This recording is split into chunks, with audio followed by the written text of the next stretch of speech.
Good morning, good afternoon, and good evening, everybody. Today we are going to talk about our short-term rentals hurting the real estate market. We'll see you on the inside. Stay tuned.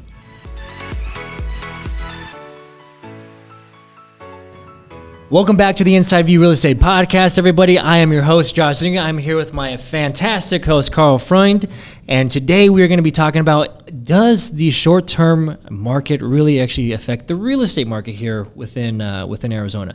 I'm offhand going to say no. I know Carl probably agrees with me, but there are some pros and cons to the actual market. It depends on who you are. Yeah, it depends on which way you're looking at it, what the perception is, right? Well, heck, I mean, if you're a neighbor to an Airbnb, short-term rental, you hate it, right? It's like loud, death. yeah, exactly. Right? You know, no HOAs. I'm guilty because I used to own 8. Yeah. Right, and so understanding it does have impacts on neighborhoods specifically, but I think in terms of a broader market, I mean, there's a lot of money to be made on tourism, and I think you got some statistics. Read those off. Yes, I do. So we actually just pulled them up, and this, guys, these are from 2019, and mind 2020 you, was jacked up. Yeah, don't even count 2020. And mind you, in 2019, Realtor.com rated Scottsdale as the #1 profitable city for Airbnbs, which is short-term rentals, right? Yep. So anybody that was investing in short-term rentals actually was doing very, very well, prior to the pandemic. But here's some stats, guys. More than 19 million people visited Phoenix in 2019. Okay, that's an estimated spending from these visitors of around 3.8 billion. Huge. 3.8 billion. That's a okay, big number.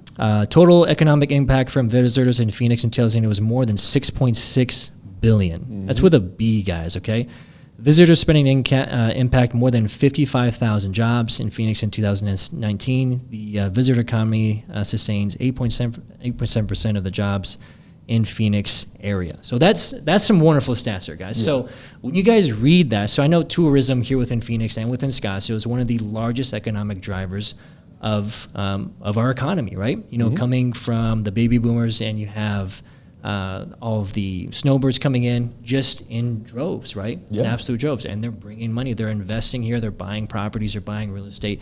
They're spending it at out of all of our recreation that we have, all of our hotels, everything. So to me, it does a positive, right? But you said there are some negatives, and you said noise is one of them, because there's a lot of individuals that don't necessarily support the short-term rentals because they're, like you said, they're the neighbors, right? Yes. And I know that we've had some issues with some of the cities, especially in Paradise Valley, especially in Scottsdale, that they were actually trying to put some more restrictions or regulations on the short-term market, correct? Definitely, yeah, absolutely. And they're issuing fines. I was a recipient of one of those fines for $2,500. Well, that's a good one. Yeah, it was a good one. Yeah. Because there was a nuisance party at one of the houses, and so I get it. And, I do have empathy for the neighbors and the neighborhoods that these short-term rentals are going into, because, it has kind of a twofold effect. Number one, people are like, well, it's degrading the house values. And I disagree with that, because generally what happens is you have an investor go in and buying these homes and putting a lot of money into the aesthetics, which helps the community, into the, structural, so they're getting rid of the old plumbing, they're getting rid of the old electrical, which I'm very familiar with, putting new roofs on, doing new landscaping, doing all these things to invest a lot of money into the value of the home, which rising tide, all the values in the area tend to go up, right? And so you understand it's just supply and demand. If there's a lot of demand for Airbnbs or short-term rentals in a particular neighborhood, the values of all the homes should go up. And so, when I hear the complaints from the neighbors, it's like, well, yeah, it's twofold, right? So you're being somewhat compensated for the nuisance of having a short-term rental in your neighborhood, but you're benefiting from, the rising value. And so, one of the things that I think we really need to touch on is the economic impact for the small guy, right? Because typically hospitality has been done by big business. You're talking about huge companies, hotel chains, Starwood, and those guys that have dominated the hospitality business and own these huge franchises, the Marriotts, the Ramadas, the W's, the Ritz-Carltons, and Airbnbs give the small guy a chance to compete in that large market. And so we're seeing the transfer of wealth go from large corporations to guys like you or I, that can compete in that market, and so you can own an Airbnb for relatively not a lot of money out of pocket if you can do it, intelligently. Yeah, and effectively. Call Josh Zuniga, he'll hook you up. Yeah. So if you're looking to invest into Airbnbs, don't really, be too concerned with, am I degrading the value of the neighborhood? Because I think if you do it correctly and you operate a good, solid business, and you have a good business model, and you have strict criteria as far as who you rent to, and you can kind of screen the applicants, so to speak, you may actually be helping the community as much as that it is tarnished, because of some of the bad players. Yeah, absolutely. Yeah. So there was tons of articles. As soon as Airbnb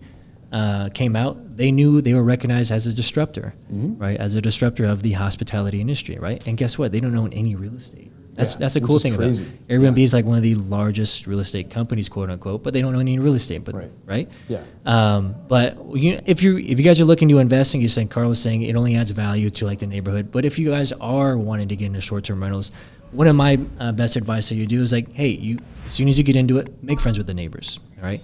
Make friends with the neighbors, let them know that you're the owner. If there's anything that's going on with the property, that you'll be held responsible, give them a phone call.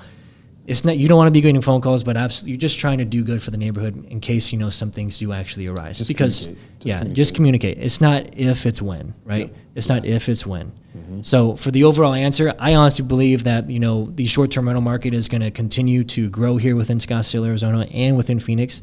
I've seen nothing but a huge influx of, people coming from obviously California, Florida, the Midwest, the Northwest. We're actually seeing a large portion of it. I'm getting a lot of clients, coming in from Washington, coming from Oregon. So I think the short-term rental market is here to stay. And as long as our, cost of living here within Arizona, stays substantially where it's at, and doesn't make any huge increases, I think our attractiveness, for that business model is still going to actually be here, especially for the small guys to continue to invest, because once you see that the model works, you don't just want 1, 2, you want 3, 4. Yeah, right? totally. Absolutely. All right, guys. All right, well, thank you for tuning into our Inside View Real Estate podcast, guys. That is our episode for today. We hope it gave some value to you. We'll see you on the inside on the next episode. Have a good day. Thank you.